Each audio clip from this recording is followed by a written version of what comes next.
일단 타당성 분석하고 명절 얘기하겠습니다. 자, 부동산 개발의 타당성 분석. 자, 이거는 이게 이제 타당하냐 타당하지 않느냐를 따지는 거죠. 이게 이제 가장 중요한 단계인데 사실은 타당해야 이제 개발을 할 거 아닙니까? 근데 그 이전에 사전 분석들이 있어요. 그 사전 분석들이 지역 경제 분석이라는 게 있고요. 그다음에 시장 분석이라는 게 있고요. 그다음에 시장성 분석이라는 게 있고요. 그다음에 자, 여기 이제 타당성 분석이 나오죠. 여기 이제 가장 중요한 단계니까 이제 보통 이걸 타이틀로 잡아서 얘기를 하는 겁니다. 결국 타당해야, 여기 통과돼야 이제 사업을 하는 거죠. 마지막으로 이제 투자 분석하는데요. 지금 우리는 어떤 개발 사업을 하려고 하는 거예요, 지금. 그 개발 사업을 하는 게 좋을런지, 안 하는 게 좋을런지, 그 판단을 해야 될 거 아니에요. 그 판단하는 게 결국 이쪽 밑에서 판단을 하는 거예요. 그래서, 이쪽에서 최종 결정을 내리게 되는 건데, 요 위 단계에서 각종 정보나 자료를 수집하는 거예요. 이걸 넓은 의미의 시장 분석하고요. 요거를 경제성 분석 이렇게 구분을 할 수도 있어요. 이렇게 이제 진행이 되는 거죠. 이걸 먼저 하고 나중에 하는 거예요. 자, 여기서는 구체적으로 계산하는 거예요. 계산해서 타당하냐 타당하지 않느냐를 따지는 거예요. 근데 여기서는 각종 정보나 자료를 수집하는 거죠. 정보와 자료를 수집해요. 그래서 여기에 제공을 하는 거죠. 그럼 여기서는 구체적인 수익성을 따지고요. 구체적 수익성을 따지고 최종 결정을 하는 겁니다. 결정. 구체적 수익성을 따지고 결정을 하는 거예요. 자, 근데 이제 위에서 어떤 이제 정보나 자료를 수집하는가 하면은 여기서 계산할 수 있는 정보나 자료라 해야 되겠죠. 그러니까 토지를 매입하면은 토지 매입비가 얼마나 들어가는지, 건물을 건축한다면은 제곱미터당 건축비가 얼마나 나오는지, 그리고 그 제곱미터당 원가 가지고는 안 되죠. 건폐율이나 용적률 이런 걸 따져서 전체 연면적 규모를 따져야 되겠죠. 자, 이런 것들을 해서 비용이 얼마나 나가는지를 알아야 되고요. 그 다음에는 분양 수익금이 들어오는 게 얼마나 되는지를 알아야 되겠죠. 그러니까 수익금도 따져야 돼요. 수익금. 그러려면은 그 지역의 분양가 수준을 조사를 해야 되겠죠. 또 임대를 하면 임대보증금이나 임대료, 월임대료 이런 것들을 조사를 해야 되겠죠. 그런 각종 정보나 자료를 수집하는 단계가 시장 분석이고요. 근데 이제 그거를 이렇게 나누어서 하는데, 지역 경제 분석이라는 것은 그 지역이죠. 그 지역. 그 지역의 경제적인 어떤 기반적인 경제 기반을 이제 조사하는 겁니다. 전반적인 것을 조사하는 거예요. 여기 가장 중요한 게 뭔가 하면은 바로 인구예요, 인구. 인구입니다. 왜냐하면은 인구에서 대부분 어느 정도 이렇게 딱 어떤 부동산이 들어올 수 있다 없다가 딱 결정이 나는 거예요. 지금 여기 인구가 30만이 안 되죠, 이제 아직 20몇만인가 그렇죠. 이제 28만이 됐나요? 27만 넘어섰네요, 드디어. 근데 그 28만이라 하더라도 이게 저기 조치원하고 이렇게 다 합친 인구지 않습니까? 그러니까 조금 이렇게 펼쳐져 있는데, 지금 이제는 백화점이 들어서도 될 때쯤이 이제 되어 갈 거예요, 이제. 인구를 딱 보면은요, 이게 백화점이 들어올 수 있다, 없다, 이게 나옵니다. 한 4, 50만은 돼야 돼요. 4, 50만. 이 대도시 같은 경우에는 한 50만 가까이 돼야 돼요, 4, 50만. 근데 이렇게, 중소도시 같은 경우에는 30만 정도라도, 되기는 해요. 되기는 한데, 다만 그런 30만 정도 되는 도시는, 인근에 대도시가 없어야 돼요. 대도시로 끌려가는, 흡수되는 인구가 없어야 돼요. 그러니까, 따로 이렇게 좀 떨어져 있어야 되거든요. 그런 데가 대표적인 게 진주예요. 진주에는 옆에 큰 도시가 없어요. 좀 1시간 이상 가야 돼. 1시간 이상. 가야 이제 창원이 있죠. 자, 이런 데는 한 30만 정도 돼도 백화점이 돼요. 근데 여기는 너무 가까워요, 지금. 대전이 너무 가까워서 30만 가지고도 안 될 수 있어요. 한 40만 가까이. 그렇게 되어야 백화점이 될 거예요. 그런 거. 근데 거제는 30만이 안 되는데 백화점이 되지 않습니까? 거기도 조금 떨어져 있죠. 좀 떨어져 있고 소득 수준이 높지 않습니까? 근데 거가대교가 놓였죠. 거가대교가 놓여서 부산까지 금방 가요. 물론 아주 금방은 아니고 좀 1시간 정도 가는데 상당히 뺏깁니다. 이 부산으로, 부산 해운대 쪽으로 돈 있는 사람들이 쇼핑하러 가는 거죠. 자, 그러니까 그럼에도 불구하고 그래도 조금은 떨어져 있으니까 돈 있고 하는 동네니까 30만이 안 되는데도 어느 정도는 백화점이 유지가 되는 거죠. 그리고 대형 할인점 같은 경우에는 한 10에서 15만 정도는 되어야 하나씩 자리 잡을 수 있어요. 그러니까 지금 여기는 지금 별로 장사 안 돼요, 사실은. 여기는 2개나 되잖아요. 저 조층까지 치면은 3개죠. 이 정도면은 별로 장사 안 되는 겁니다. 20몇만 대인데 3개나 있으니까 그렇게 잘 되는 편은 아닐 거예요. 그러니까 지금 벌써 보세요. 제가 이렇게 이런 쪽으로의 전문가는 아니잖아요. 실무 쪽으로 전문가는 아니잖아요. 근데 뭐만 봐도 벌써 나오는 거예요. 인구만 봐도 이게 어떤 부동산은 된다 안 된다가 나오는 거죠. 그리고 좀 전에 뭘 말씀드렸죠? 소득 수준도 말씀드렸죠. 소득이 높은 동네냐 그렇지 않느냐. 이런 것들은 뭐하고 아주 밀접한 관계가 있어요? 그 지역의 산업하고 관계 있어요. 그 지역의 산업. 그 지역의 산업이 어떤지 봐야 되겠죠. 이게 이제 거제 같은 경우에 소득 수준이 높았지만 이제는 별로 안 높았단 말이에요. 이제 내려간단 말이죠. 그런 것들. 또 그러려면 또 이제 뭐예요? 고용 상태. 고용이 어떤지. 또 뭐도 봐요? 교통 체계. 방금 다른 지역으로 사람들이 빨려 들어가 버리고 이제 빠져나가 버리고 이렇게 해버리면은 또 다를 수 있죠. 이런 것들을 전반적으로 살펴보는 것을 지역 경제 분석이라고 그래요. 이런 것들을 이제 총량 분석이다 뭐 이렇게 할 수도 있어요. 거시적인 분석이다 뭐 이렇게 할 수 있습니다. 자, 그러니까 내가 아파트를 개발하려고 하든 상가를 개발하려고 하든 뭔가를 개발하려고 하는 사람이라면 그 지역에 대해서 이런 것들을 좀 봐야 되겠죠. 그 다음에 이제 시장 분석을 하는 거예요. 시장, 여기서 이제 좁은 의미의 시장이고 넓은 의미의 시장이죠. 넓은 의미의 시장 분석에서는 이걸 다 포함하는 거고요. 좁은 의미의 시장 분석에서는 수요 공급 분석이야. 시장하면 수요 공급하라 그랬죠. 자, 수요 공급 분석한다 그러면은 내가 아파트를 개발하는 사람이라면 아파트의 수요 공급을 상황을 봐야 될 거 아니에요. 그죠? 내가 상가를 개발하는 사람이라면 상가의 수요 공급 상황을 봐야 되겠죠. 제가 아는 그 건축업자는 창원에서 사업을 하는데 그 사람은 늘 이제 중개사무소하고 굉장히 친하죠. 늘 이제 중개사무소 다니면서 상황들을 살펴보죠. 근데 작년에 갔을 때는 오피스텔이 너무 지어진다. 오피스텔. 근데 오피스텔하고도 당연히 신경 쓰는 거예요. 왜냐하면은 대체 관계 있기 때문에 그래요. 오피스텔이 너무 많이 지어지니까 분명히 엄청나게 이제 임대료를 싸게 내놓을 거다. 많이 지어지면. 그러면은 사람들이 주택으로 안 오는 거죠. 아파트도 덜 찾고요. 싼 데가 있으니까 그만큼 세를 놔도 세가 잘 안 나가는 거예요. 세가. 그러니까 자기가 지금 공사하는 것도 이제 문제가 생기면 바로 이제 영향을 받는 거죠. 자기가 단독주택이나 이렇게 다세대 같은 거 지어서 이렇게 팔고 하는 사람인데 당연히 이제 안 지으려고 하는 거죠. 분명히 영향을 받을 거니까. 자, 그런 식으로 그 수급 상황을 봐야 돼요. 수급 상황을. 그러니까 그런 수요 공급 상황을 살펴보는 게 바로 시장 분석이에요. 근데 그게 그냥 수요 공급하면 안 되잖아요. 모든 부동산의 수요 공급을 다 분석할 수는 없잖아요. 그러니까 특정 부동산, 자기가 개발하고자 하는 부동산이죠. 개발하고자 하는 부동산의 수급 분석을 하는 수급 분석. 자, 그러면 시장 상황은 괜찮다고 본다면, 자, 그러면 시장성 분석은 뭔가 하면은, 자, 그런대로 괜찮아요. 수급 상황은 괜찮아요. 그러면 이제 시장성을 분석한다. 이건 시장성이라는 말은 이럴 때 쓰는 말이에요. 어떤 회사가 신상품을 개발한다고 쳐보세요. 그러면은 회의 같은 거 할 때 사람들이 어떻게 표현을 하는가 하면은, 우리가 이런 물건을 이렇게 만들어 놓으면은 이게 과연 시장성이 있을까? 라는 표현 쓰죠.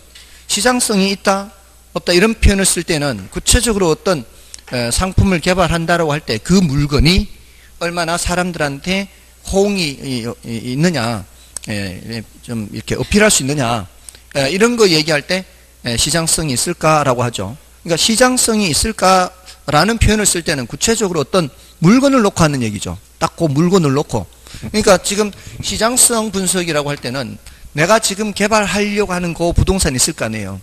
자기가 컨셉을 갖고 있는 그 부동산이 있을 거 아니에요. 그걸 시장에 내놨을 때 사람들의 호응이 얼마나 있을까? 이런 거 보는 거잖아요. 시장성이 있느냐 없느냐. 그러니까 요거는 대상 개발 사업을 초점으로 얘기를 하는 거야. 대상 개발 사업에 초점 맞춰.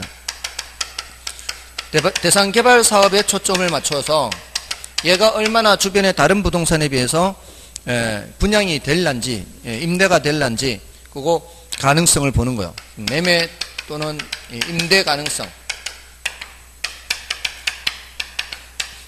요거 이제 경쟁력을 분석한다. 이렇게도 표현을 하기도 해요. 경쟁력. 주변의 다른 부동산에 비해서 얼마나 경쟁이 있느냐. 뭐에 초점을 맞춰서 대상 개발 사업에 초점을 맞추는 거예요.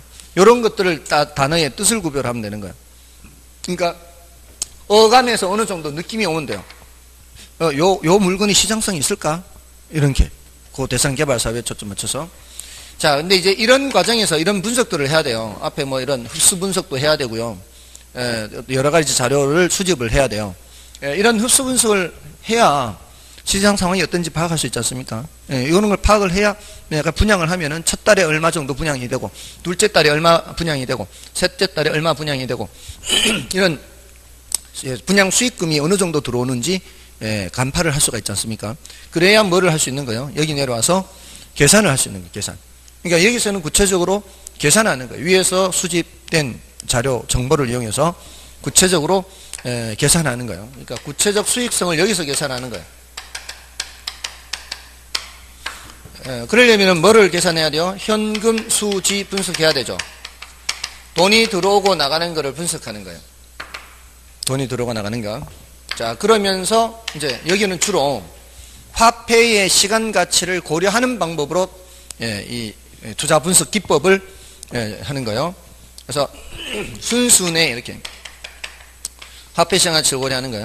그럼 순영가가 0보다 크거나 같다, 또는 수익성 지수가 1보다 크거나 같다, 내부 수익률이 요구 수익률보다 크거나 같다, 이렇게 하면은 뭐가 통과되는 거예요? 타당성 분석 단계에서 통과가 돼요.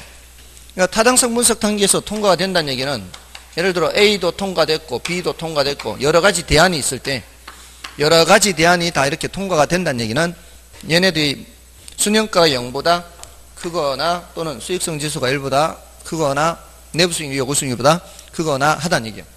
자, 그런데 통과는 됐어요. 괜찮다는 얘기죠. A나 B나 C가 괜찮다는 얘기예요. 수익성이 있다는 얘기예요. 근데 그렇다고 해서 바로 다 투자를 하는 것은 아니에요. 개발하는 것은 아니에요.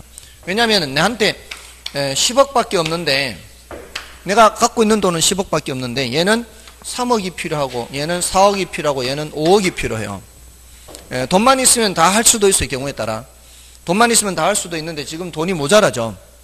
돈이 모자라면은 A, B만 하고 말 건가, B, C만 하고 말 건가, A, C만 하고 말 건가, 이거를 선택을 해야 되겠죠. 이렇게 최종 결정 내리는 게 투자 분석이에요. 최종 결정이에요. 최종 결정. 최종 결정 내릴 때는 어떻게 해야 돼요? 이 순영가가 가장 큰 놈들을 고른다거나, 이 중에서도, 이 셋 중에서도 제일 좋은 의사결정이 되도록 해야 되겠죠. 그렇게 하는 걸 무슨 분석? 투자 분석, 이렇게 얘기한다고요. 됐죠? 자, 그래서 383쪽에 부동산 분석의 유형해서 지역경제 분석해서 A에 나오죠. 지역의 경제활동, 인구소득, 교통망, 성장과 개발의 유형 등 대상 지역시장 전체에 대한 총량적 지표를 분석한다. 이렇게 총량적 지표죠. 다음에 나머지는 이제 여러분이 좀 봐주시고, 시장 분석을 가보십시오. 시분석. 시장 분석이란 일정 지역 시장 단위에서 특정 부동산에 대한 시장의 수요와 공급 상황을 분석하여 전반적인 가격 수준과 이의 동태적 경로, 동태적 할 때는 이게 움직임이 있다. 시간의 흐름을 보는 거예요. 시간의 흐름에 따른 움직임을 보는 거예요. 시간의 흐름에 따른 움직임을 보는 겁니다. 그래서 특정 부동산에 대한, 이렇게 됐죠. 특정 부동산에 대한 시장의 수요와 공급 상황 분석. 자, 이게 시장 분석이고요. 다음에 넘어가시면은 시장 분석에서는 그 공급 부동산을 차별화하고 수요층을 세분화하여 부동산에 대한 부분 시장의 상황을 분석합니다. 이렇게 나누어서 분석을 하는 거죠. 시장을 나누어서. 시장을 나눌 때 그 공급 부동산은 차별한다 이렇게 표현하고요. 수요층은 세분화한다 이렇게 표현을 해요. 수요층은 세분화한다. 수요층을 세분화한다는 건 이런 의미예요. 남성과 여성 이렇게 세분하거나 또는 뭐 우리 부동산 쪽에서는 독신 가구냐 아니면 이제 핵가족, 대가족 뭐 이런 식으로 5, 60대 가구냐 3, 40대 가구냐 뭐 이런 식으로 수요층을 세분하는 겁니다. 자, 나머지는 이제 여러분이 봐주시고요. 그 다음에 시장성 분석이 이렇게 있죠. 자, 여기는 뭐라고 되어 있어요? 시장성 분석이란 개발된 부동산이죠. 개발된 부동산이. 그러니까 어디에 초점 맞추는 거예요? 대상 개발 사업에 초점 맞추는 거예요. 일단 그 물건을 놓고 보는 거예요. 물건. 그 물건이 말이에요. 그 물건이 개발된 부동산이 현재나 미래 시장 상황에서 매매되거나 임대될 수 있는 경쟁력을 조사하는 거고요. 그러니까 B에 뭐라고 되어 있어요? 시장성 분석에서는 대상 개발 사업 자체에 초점을 두어서 이것이 시장에서 어떻게 흡수될 것인가를 부동산의 위치, 유형, 질, 양에 따라 구체적으로 분석하는 거죠. 자, 됐죠? 다음에 나머지는 이제 여러분이 봐주시고요. 아까 흡수 분석 이런 건 앞에서 말씀드렸고요. 다음에 타당성 분석 있죠. 자, 타당성 분석이란 대상 개발 사업이 충분한 수익성을 분석하는 거죠. 수익성을 제공할 수 있도록 수행될 수 있을지 여부를 구체적으로 분석하는 것이다. 즉 타당성 분석은 대상 개발 사업의 기대 수익률을 분석하는 것이라고 할 수 있다. 그럼 기대 수익률을 보면은 그게 요구 수익률보다 큰지 작은지 이걸 판단을 하게 되는 거죠. 다음에 이제 나머지 됐고요. 나머지는 그거 됐고 D를 보십시오. D. 타당성 분석은 법률적, 경제적, 기술적 타당성 분석을 행하나 가장 중요한 것은 뭐다? 경제적 타당성 분석입니다. 법적 타당성 분석, 경제적 타당성 분석, 기술적 타당성 분석, 법경기 중에서 가장 중요한 건 뭐다? 결국은 경제적 타당성 분석이에요. 자, 여러분들 그 법적 타당성은 당연히 통과가 돼야 되죠. 법적 타당성에서 통과가 안 되면은 그거는 허가가 안 나오는 거죠. 근데 재밌는 사실이 있죠. 여러분들 그 서울에 102층인가요? 제2롯데인가? 제1롯데 102층인가요, 그게? 하여튼 이렇게 생겼는지 어떻게 생겼는지 모르겠는데 하여튼 그게 하여튼 100몇 층인데 높이가 몇 미터지? 이게 한 500m 되나요? 아, 505m인가요? 한 100 몇 층 되겠네. 100, 이게 120층인가 그러면? 124층인가요? 3층인가요? 여기 한 4m 가까이 되거든요, 한 층이. 예, 이게 층고가 이렇게 큰 건물들은 층고가 조금 더 높거든요. 예, 근데 이게 500m 가까이 되니까 굉장히 높이 올라가죠. 예, 이게 성남 서울공항 있죠. 성남에 서울공항이 있어요. 이 활주로에 이렇게 이 앞에 있거든요. 그러니까 이걸 허가를 안 해줬던 거죠. 계속 허가를 안 해줬어요. 그 전에 노무현 정부 때는 허가를 안 해줬어요. 근데 이명박 정부 들어와서 허가를 해줬어요. 이거를 허가를 해줬는데 어떤 조건인가 하면은 요거를 3도를 방향을 틀어야 돼요. 활주로를 3도 방향을 트는 조건으로 허가를 해준 거죠. 요 비용은 누가 되는 거예요? 롯데에서 돼야 되겠죠, 당연히. 예. 물론 롯데에서 비용을 대긴 하지만 군용시설의 그 공항 활주로의 방향을 트는 조건을 이걸 허가를 해줬다는 사실 자체가 이거는 웃기는 거예요. 예. 군사시설이잖아요. 그런 것들을 이렇게 한다는 게 굉장히 사실 유례가 별로 없는 그런 사고거든. 사고예요, 사고. 문제가 있는 거 사실은.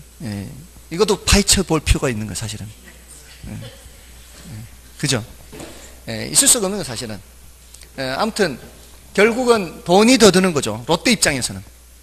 법적 타당성을 통과했잖아요. 지금까지는 법적 타당성에서 안 되니까 못 진 거 아니에요. 근데 법적 타당성 통과됐죠. 그러면서 뭐가 더 들어는 거예요? 비용이 드는 거죠. 근데 그럼에도 불구하고 지었다는 얘기는 뭐예요? 수익이 그만큼 있다는 얘기죠. 또 그거 공사하다가 어떻게 했어요? 공사하다가 석촌호수 물 다 빠졌잖아요. 그 있던 자리가 원래 한강이 이렇게 흐르던 이런 자리였대요. 근데 한강 직선화 공사를 한 거죠. 직선화 공사를 하니까 여기가 원래 모래사장이었던 거예요. 거기에다 이제 건물 짓는 거죠. 그러니까 땅 파면 이제 모래가 빠지니까 석촌호수에 있던 물도 그냥 쑥쑥쑥 빠지는 거죠. 예. 그래서 집안 침하되고 막 그랬었잖아요, 그때. 그러니까 또 보강공사 해야 될 거 아니에요. 보강공사 하니까 기술적인 문제에서 또 돈이 더 들어가는 거죠. 그럼에도 불구하고 경제적 타당성만 통과되면 되는 거죠. 법 경기 중에서 제일 중요한 거는 경제적 타당성 분석이에요. 돈이 더 들어가더라도 기술적으로 문제가 있어도 더 새로운 공법으로 하든 돈만 내면 되는 거죠.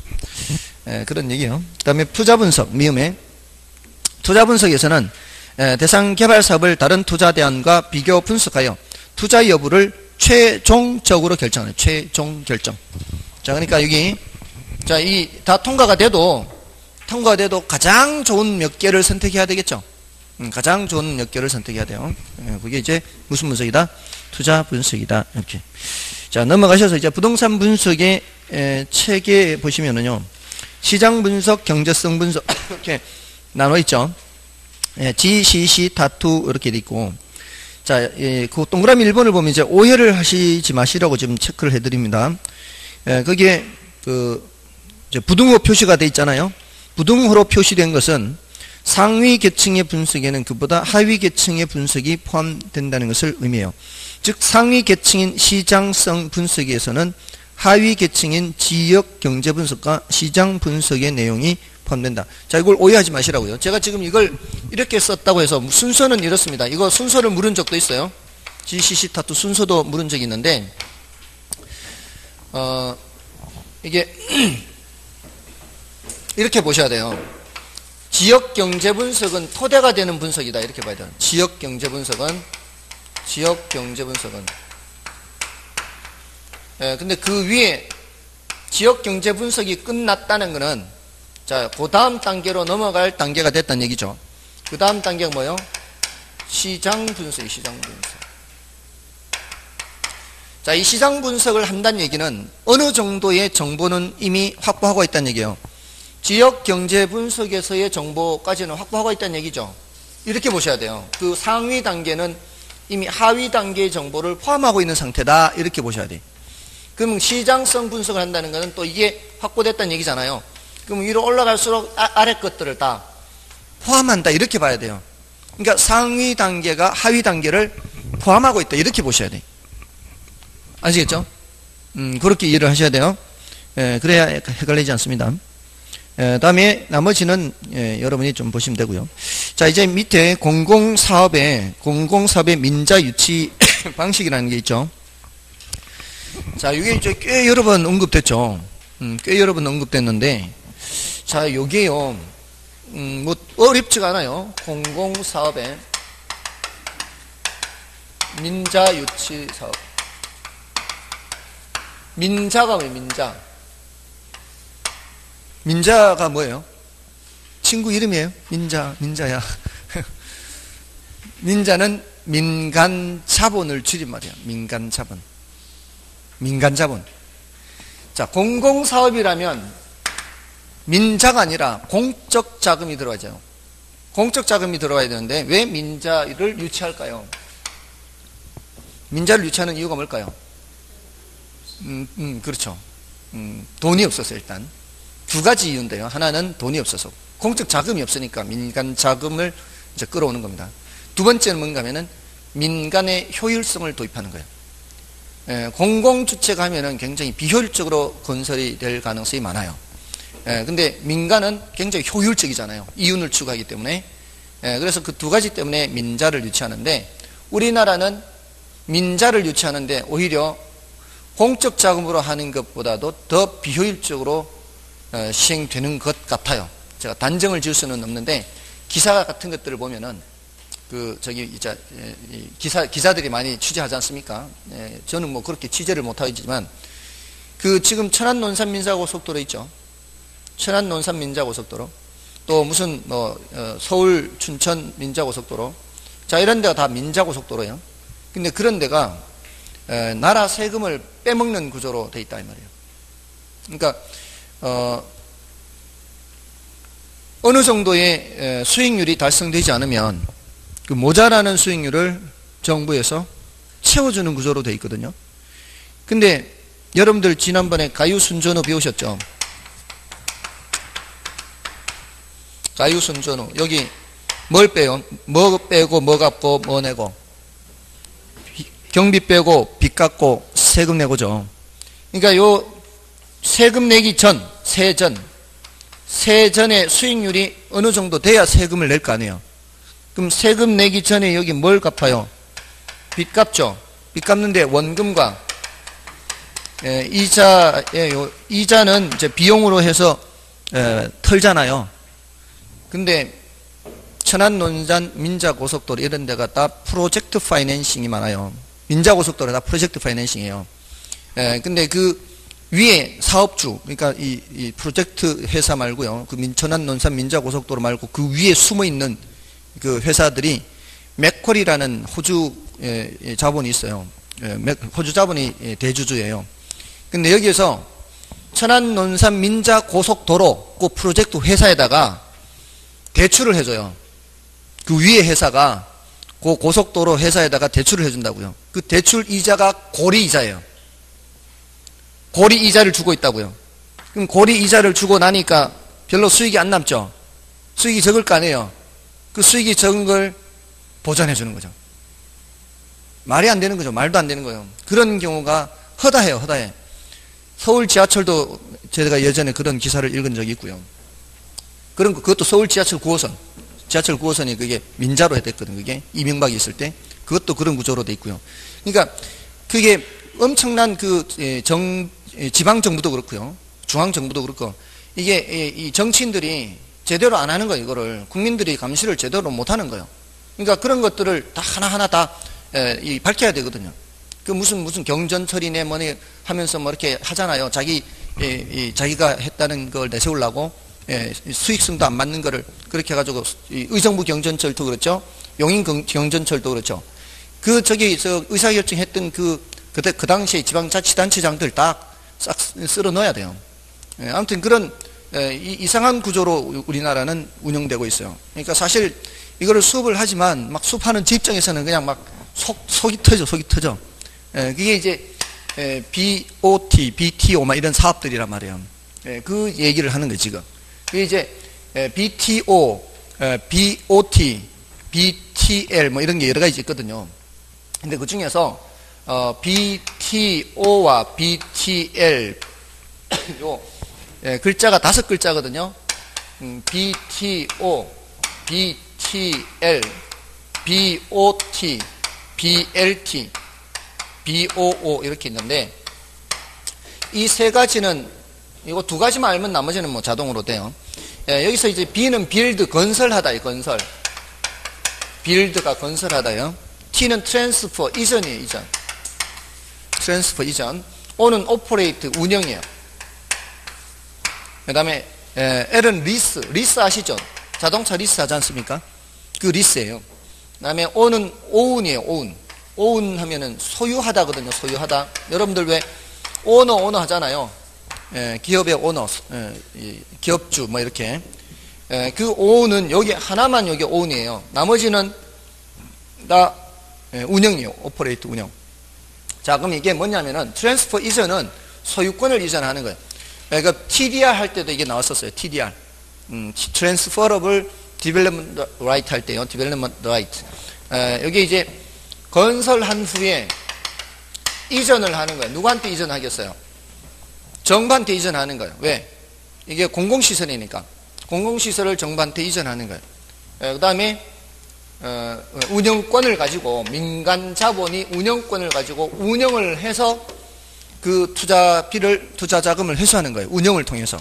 소유권은 넘겨놓고 운영을 통해서. 그 다음에 BTL 방식은 건설을 하고 소유권을 이전하죠. 이전을 하고. 그 다음에 이게 리스. 임대하는 거예요. 임대. 그럼 BOT는 뭐겠어요? 건설한 후에 운영을 먼저 해요. 운영을 통해서 이걸 먼저 자금을 회수하고 소유권을 나중에 이전하는 거예요. 보통 제가 알기로 이게 민자 역사가 이런 식으로 돼 있는 걸로 알고 있거든요. 민자 역사. 민자 역사를 이제 민간 자본이 건설하고 한 20년간, 25년간 이렇게 운영을 해서 이렇게 투자비를 회수하고 이제 소유권을 넘겨주는 거죠. 그다음에 요거는 이제 리스하고 이제 나중에 소유권을 나중에 이전하는 거죠. 요거는 이제 소유권을 가지면서 운영하는 거고요. 요렇게 이제 되는데, 요거 두 개 차이만 알면 되는 거예요. O 방식과 L 방식, 오퍼레이터와 리스 방식, 요 차이만 알면 되는데, 운영을 하는 거는, 최종 운영하는 거는,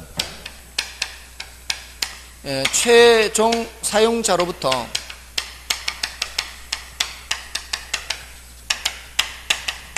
사용료를 징수할 수 있는 경우에요. 사용하는 사람한테 받는 거죠. 이게 이제 수익자 부담 원칙에 따라 맞는 말이죠. 그걸 이용하는 사람이 그거를 돈을 내야 되니까, 민자고속도로 이용하지 않는 사람한테는 받을 수가 없잖아요. 이용하는 사람한테 받아야 되겠죠. 그래서 민자고속도로 통행료, 사용료 징수하는 거예요. 그러니까 얘는 이런 방식은 이제 민자고속도로 이게 대표적이에요. 근데 건설하고 이전하고 임대하는 거, 이거는 리스하는 거죠. 리스하는 거는 최종 사용자로부터 사용료를 징수할 수가 없는 경우야. 사용료를 징수할 수가 없어요. 이럴 때는 여기 리스 방식, 임대료 방식. 이게 뭐 있는가 하면 이런 얘가 도서관 있죠. 도서관 이용하는 사람들한테 도서관 짓는 데 들어간 돈 달라고 할 수 없죠. 그렇잖아요. 이거는 임대료 받는 임대료. 예를 들어서 시립도서관이다 그러면 시에서 리스료를 줘야 돼요. 리스. 한 20년이면 20년간 계속 리스료 주는 거죠. 그럴 때 수익률이 보장되도록 해서 사전에 그 수익률에 해당하는 만큼의 리스료를 계속 주는 거죠. 또는 군인 아파트 뭐 이런 것들. 군인들은 여기저기 전근 많이 다니죠. 전근 많이 다니는데 그 집 내가 사가지고 무슨 뭐 시세 차익 얻을 거 이럴 것도 아니고 내가 계속 소유할 것도 아닌데 그 짓는 데 들어간 돈을 달라고 할 수는 없죠. 대신 뭐는 줘야 돼요? 관리비는 줘야 되겠죠. 관리비는 줘야 되겠지만. 자, 그래서 이런 것들은 이제 국방부에서 리스료를 줘야 되는 거죠. 자, 이렇게 이 리스 방식, 오퍼레이트 방식 이렇게 차이가 있습니다. 자, 됐고요.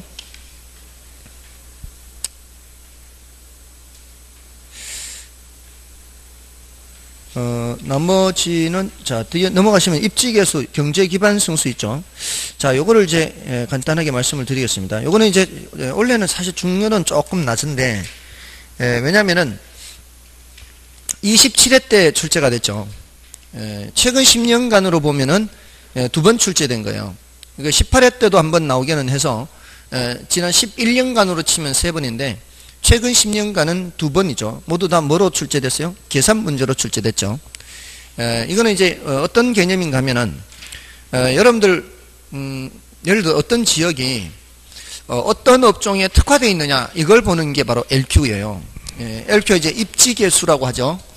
또는 지역지수 이렇게 하는데 어떤 지역이 어떤 업종에 특화되어 있느냐. 자, 이 소리는 예를 들어 전방에 가면은 있는 그 군인들이 많이 있는 도시를 우리가 무슨 도시라 그래요? 군인들이 많이 있는 도시를 군사도시 이렇게 하죠. 그렇게 하지 않나요? 군사도시. 또는 뭐 어떤 곳은 뭐 교육도시 뭐 이렇게 표현을 하죠. 그것은 그 지역은 다른 지역보다는 군인이 많고 또는 교육에 종사하는 사람이 많고 이럴 때 교육도시 군사도시 하죠. 그래서 이 LQ라는 거는 입지계수 해서요. 또는 지역지수예요. 지역지수. 이게 이제 locational quotient예요. 이 locational quotient. 우리 intelligence quotient를 뭐라 그래요? 지능지수 하죠. 지능지수. IQ. intelligence quotient. 감성지수도 있죠. EQ라고 하죠. EQ. 그게 emotional quotient인가요? 아무튼 그런 이제 지수예요. 어떤 지수, 그 지역의 지수, 그 지역이 어떤 업종에 특화된 지역의 특화 정도, 지역의 상대적 특화도 그래. 상대적 특화도, 상대적. 자, 그러니까 A라는 지역이 농업에 종사하는 사람, 공업에 종사하는 사람, 상업에 종사하는 사람이 20%, 30%, 50%다. 퍼센트로. 자, 이러면 A 지역이 어떤 업종에 특화되어 있다? 상업에 특화되어 있다 이렇게 얘기하는 게 아니고요. 끝까지 들어와야 돼요. 아니에요. 상대적 특화도라 그래 돼 있죠. 절대적인 수치를 보고 얘기하는 게 아니고요. 전국 평균에 비해서요. 이렇게 따져. 전국 평균에 비해서 전국적으로는 농사 짓는 사람이 10%예요. 공업에 종사하는 사람이 30%예요. 상업에 종사하는 사람이 60%예요. 전국 평균에 비해서 더 많이 종사하는 게 뭐예요? 농업이죠. 자, 전국 평균이 10%인데 어떤 지역은 20%가 농업에 종사한다는 얘기는 어떤 지역은 10%도 안 되는 지역도 있다는 얘기 아니에요. 그러니까 평균 10% 아니에요. 그럼 10%도 안 되는 사람이 농사 짓는다? 이런 곳은 농산물이 양이 적겠죠. 그러면 농산물 생산이 많은 곳에 가서 사가지고 와야 되는데 이런 지역은 농산물 생산이 많은 곳이죠. 그럼 이런 지역은 다른 지역으로 농산물을 수출한다 그래요. 수출. 지역 경제에서 수출 수입 얘기하는 거예요. 그러니까 요 A 지역은 농업이 수출 산업이다 이렇게 얘기하는 거예요. 그럼 거꾸로 얘는 수입 산업이 되는 거예요. 상업도 수입 이런 표현을 쓸 수 있습니다. 상업 서비스, 수입, 수출 이런 표현을 쓸 수가 있어요. 제가 지금 여기에 세종시민이죠. 세종시민이니까 저는 여기서 이 서비스를 수출한다 이렇게 표현을 안 하지만 제가 딴 지역에 가죠. 딴 지역에 가서 강의할 때는 제가 세종시민이 수출하는 현장입니다 이렇게 표현해요. 세종시민이 서비스를 수출하는 거예요. 다른 데 가서 돈을 벌어오죠. 서비스 수출이에요. 또 이쪽 지역에서 계약서를 써요. 중개 토지 계약서를 써요. 여기서 계약서를 써서 수수료를 받죠. 근데 땅은 지방에 있는 다른 지역에 있는 땅이에요. 이러면은 중개 서비스를 저쪽에 수출한 거예요. 저쪽 지역에. 저쪽 사람은 저쪽 땅을 팔면서 여기 와서 계약서를 썼으니까 여기에 수수료를 줘야 될 거 아니에요. 저기는 중개사무소도 별로 없었던 시골은. 그 중개사무소도 별로 없으니까 중개 서비스 같은 거를 수출하는 거죠. 됐나요? 충분히 그렇게 표현할 수가 있어요.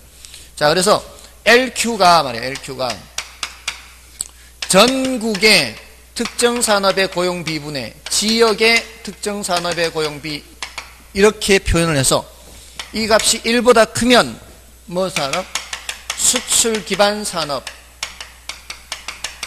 수출 산업. 그냥 기반 산업이라고도 할 수 있어요.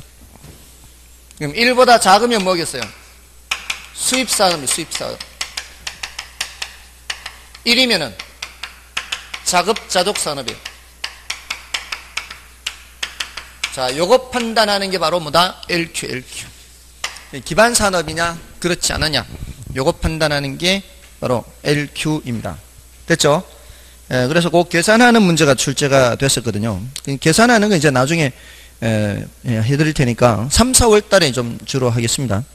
그 밑에 있는 389쪽에 경제 기반 승수라고 하는 거는 중요도가 좀 낮아요. 그것도 이제 중요도가 낮고 난이도는 높기 때문에 이런 것들은 5, 6월 과정에 가서야 좀 설명을 드릴 수 있는 부분입니다.